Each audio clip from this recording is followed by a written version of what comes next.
Chapter 6: Social Abuse. There are survivors and perpetrators in pews and pulpits. Reverend Al Miles.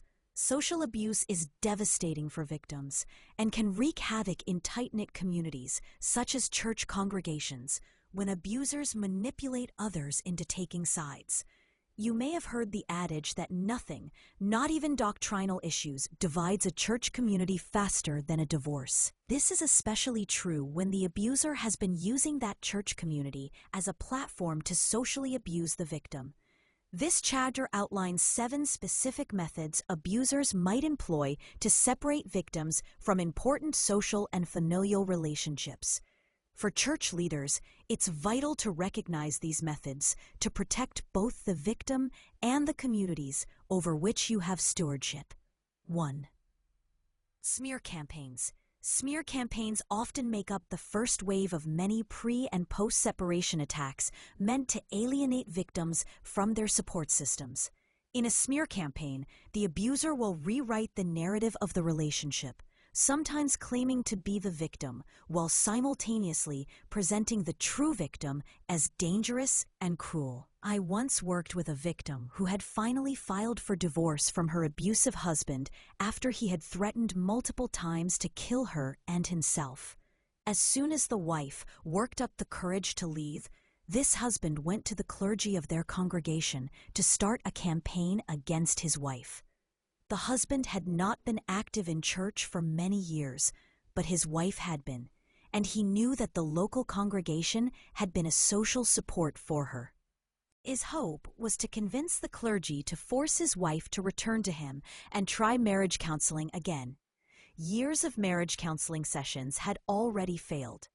The husband had a history of requesting a new counselor and becoming increasingly angry with his wife anytime a counselor suggested that he try working on himself or do anything to change. The wife no longer felt safe seeing a counselor with him due to his escalating anger and threats of suicide and homicide. She told him she was finished with both the marriage and counseling.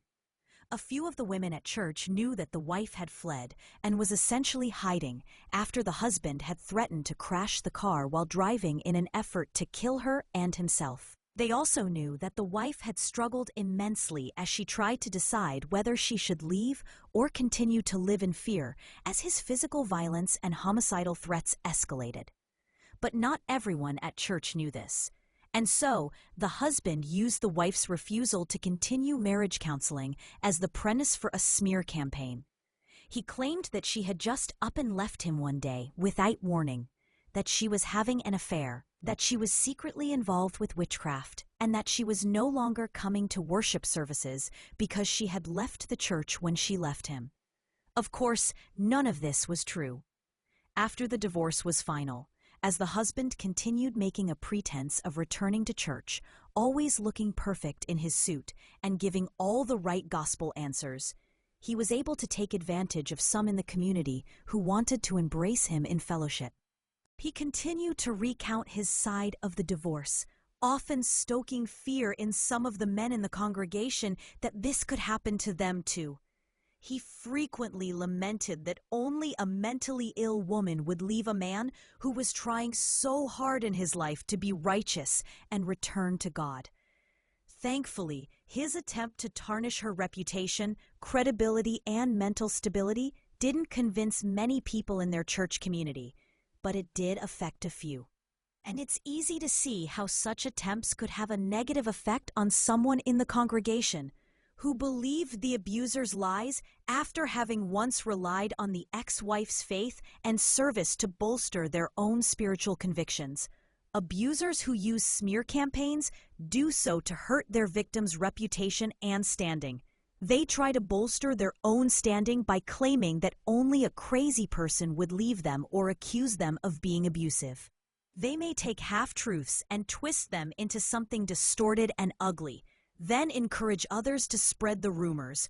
Smear campaigns are utilized by abusers to maintain control, distract from their own behavior, and punish their victim for rejecting them. 2. Normalization.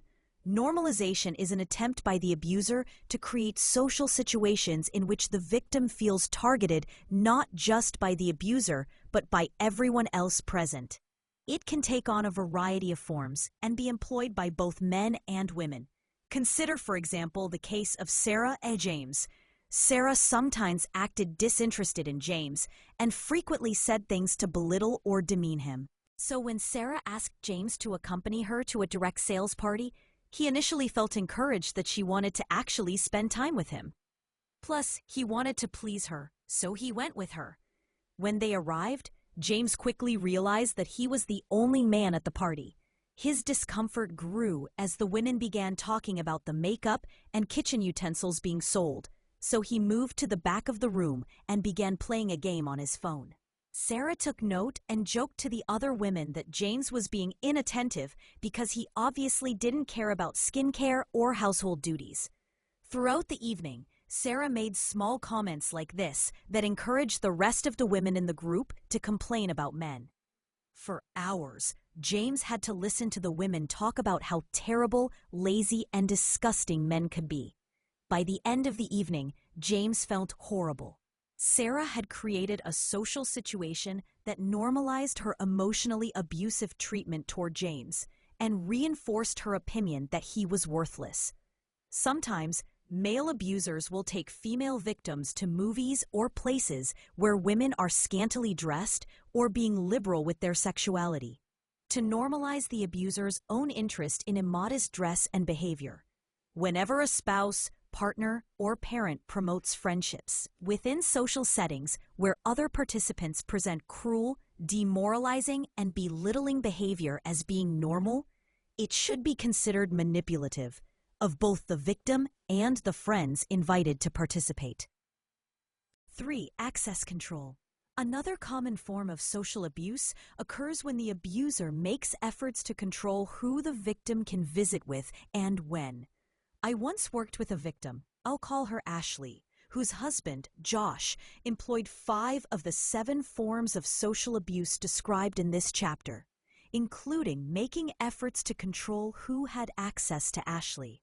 The results for Ashley were devastating, and until Ashley was able to let others know what was happening, many people in her life began to wonder if she still liked them because she never socialized anymore. It was Ashley's newly assigned ministering sister who finally discovered what was happening. The phone rang, and Ashley saw the number for this new ministering sister come up on the caller ID. She answered it cheerfully. "Who are you talking to?" Josh yelled from the other side of the room. Ashley tried to muffle the phone as she replied, "Sister Holiday, from church." Josh held up 3 fingers, indicating how many minutes she could talk on the phone. Ashley shook her head no. She wanted more time, but Josh wouldn't give in. 10, Ashley tried to bargain. "Are you okay?" Sister Holiday asked. "Yes," Ashley assured, "but I can't talk right now." Sister Holiday asked when Josh wouldn't be home and if she could come by when he was at work. Ashley loved that idea.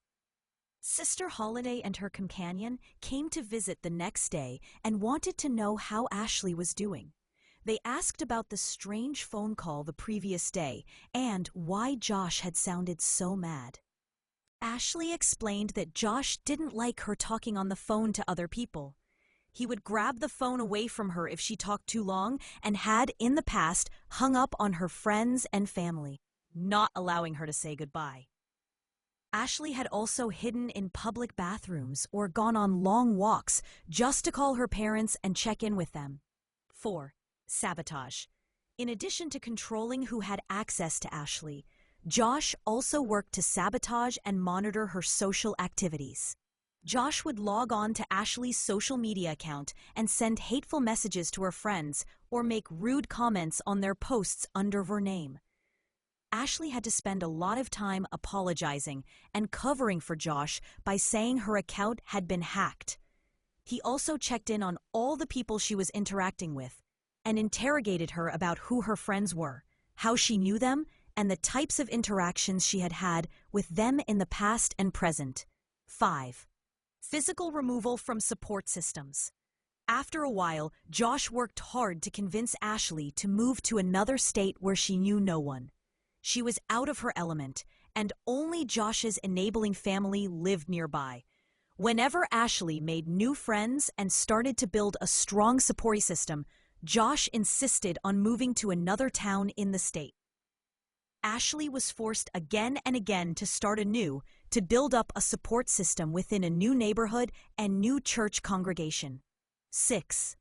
Triangulation happens when the abuser pits the victim against a friend or other loved one by communicating separately to each of them and then manipulating them in a way that causes them to have conflict or stop communicating with one another. Josh did just this after his and Ashley's move out of state, when Ashley had no choice but to use digital communication and phone calls to keep in touch with her family since she now lived so far away from them. Soon after the move, Josh wrote Ashley's father a long email detailing how his daughter didn't enjoy talking with him on the phone and how she merely suffered through conversations with him. Josh told Ashley's dad that her mental health was suffering because he was a terrible father. Likewise, Josh told Ashley not to contact her father because he was certain her father felt bombarded by her calling him every week. When Ashley asked why her dad had told Josh this and not her, Josh replied with, "He doesn't want to hurt your feelings." A month went by, and Ashley decided to check in with her father. She nervously called him, and he picked up the phone. Ashley apologized for bombarding him. Her father was concerned about her and apologized for being a bad father, but told her he hadn't wanted to hurt her mental health like Josh's letter had warned. "What letter?" Ashley asked. The two opened a dialogue and discovered that Josh had triangulated them. 7. Implementing work restrictions. As Josh continued to insist that they move around, finances became increasingly difficult for the couple. Josh struggled with being reliable when it came to employment and eventually started to pressure Ashley to make money for the family. In doing so, though, he put extraordinary stipulations on what she could do. His first demand was that she couldn't work outside of the home. She had to figure out a way to make money from home. Ashley complied and found ways to begin doing freelance work. But then Josh worked against her efforts to create a quiet environment in which she could work. A kind member of their church offered to let Ashley work at their dining room table. They did not live far, and Ashley was able to walk to their house. But Josh would randomly show up to bring her items she didn't need or ask for, just so he could keep checking on her. A few more examples of social abuse, as illustrated by the example of Josh and Ashley. Many types of social abuse overlap.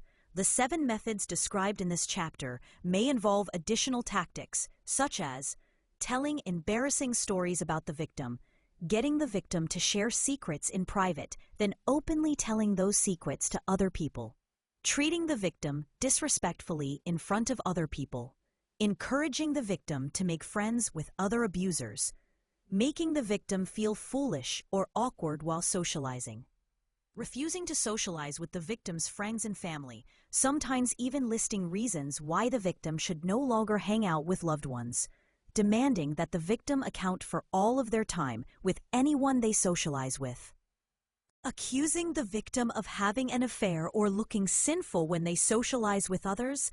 Church leaders looking to help victims should be aware of these tactics and understand how social abuse can affect many primary and secondary victims. This abuse can destroy a congregation and should be stopped immediately. All suspected smear campaigns should be stopped. Remember, true victims want to be believed, and abusers, if they can't silence their victims, will do everything they can to make sure no one believes the victim. Abusers, once exposed, might also play as if they were the victim.